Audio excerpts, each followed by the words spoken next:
विवाद होगा इस तरीके जिस देश में तुम रहते हो उसके बारे में तुम उसके बारे में जे नहीं बोल रहे, जिस संविधान तुम फॉलो करते हो जिस हिसाब से अपने भारत अभी जहाँ पर खड़ा है तो उसके हिसाब से उसके लिए भी बहुत कुछ चीज़ें सोचनी पड़ती है, आसपास के देश के बारे में सोचना पड़ता है। जो अपना संविधान है वो सबसे मेन होना और चाहिए। एक ग्लोबल लेवल पे और इंटरनेशनल लेवल पे बहुत ही गलत मैसेज आज गया है और मैं चाहता हूं कि वो रिजाइन करें। नमस्कार, मैं सचिन कुमार, आप देख रहे हैं न्यूज़ ट्यूब भारत।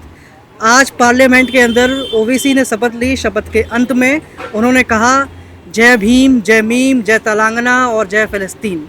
जय फिलिस्तीन बोलते ही विवाद छिड़ गया है और विवाद में अब फंस चुके हैं ओवैसी और इसी के ऊपर जानना है जनता की क्या राय है। तो सर ये बताइए कि जिस तरह से उन्होंने बोला जय फिलिस्तीन, तो इसके ऊपर विवाद क्यों है?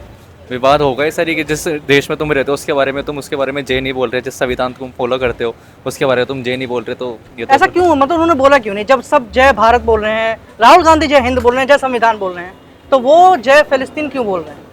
ऐसा क्यों? वो तो उनके ऊपर कि मतलब जो वहाँ पर विवाद चल रहा है, सब कुछ चल रहा है, जो उसके बारे में उनको उसके ऊपर पॉइंट ऑफ व्यू रखना चाह रहे हैं, इसलिए बोला गया है उनकी तरफ से। पर बाकी ये गलत है। गलत है? हाँ, उसको उनने नोटिस कराया है कि भाई इस पे भी ध्यान दो, ये सब चीज़ें करो, इसलिए गलत है क्या?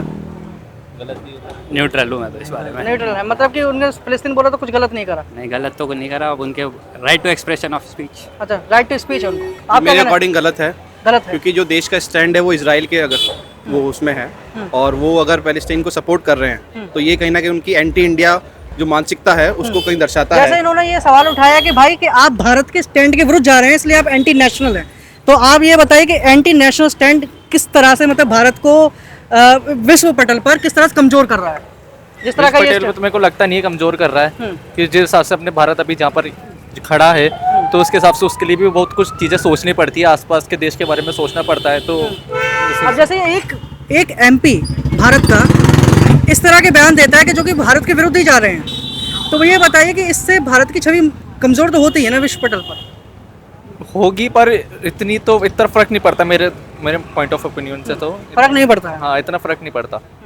लेकिन ये संदेश क्या जा रहा है? पॉलिटिक्स है। हाँ। क्योंकि पॉलिटिक्स में जाने कितनी चीज़ों के बारे में कितनी चीज़ें रखी जाती, कितनी चीज़ें बोली जाती है, पर जो अपन जो चीज़ें फॉलो करते हैं, जो अपना संविधान है वो सबसे मेन होना चाहिए मेरे हिसाब से। तो क्या आप फिलिस्तीन और क्या कहते हैं जो इजराइल है उसके युद्ध के बारे में आपको जानते हैं? जी यस, मुझे आइडिया है और इंडिया जो है वो इसराइल के सपोर्ट में है और पैलेस्टाइन के अगेंस्ट में है और ये बहुत ही गलत था। जो उनकी एंटी इंडिया जो मानसिकता दर्शाते हैं ये काफ़ी गलत चीज़ है और एक ग्लोबल लेवल पे और इंटरनेशनल लेवल पे बहुत ही गलत मैसेज आज गया है और मैं चाहता हूँ कि वो रिजाइन करें जल्द से जल्द। आपका क्या मानते हैं, रिजाइन कर दें वो? बिल्कुल, भाई ने सही बोला है। बिल्कुल अभी तो आप कह रहे थे कि फ्रीडम ऑफ स्पीच होना चाहिए, अभी आप कह रहे हैं रिजाइन कर दें। सब कर